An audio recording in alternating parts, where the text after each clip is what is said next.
шүлхийн өвчин хэрхэн халдварладаг вэ? Халдвартай мал амтнаас шүлхийд мэдрэг мал амтнд шууд хавьтлын болон агаар дуслын замаар халдвар дамждаг.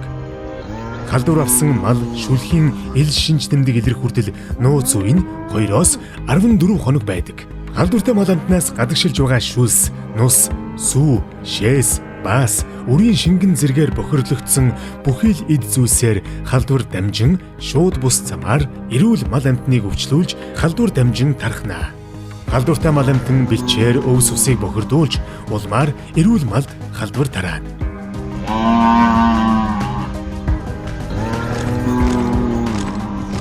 Хүний гутал хувцас, хашаа хороо, машин техник, малын тоног хэрэгслээр халдвар дамжуулна.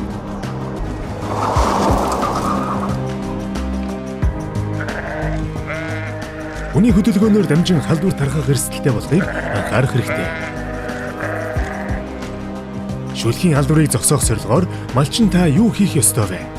Өвчлсөн мал амтныг тусгаарлах, малаа айлын малтай нийлүүлэхгүй байх, эрүүл малаа сайтар ажиглах, бусад малчидтай утсаар мэдээлж, сэрэмжлүүлнэ. Өвчин гарсан газрын малчин нэг нийдээ цугларахыг хориглоно.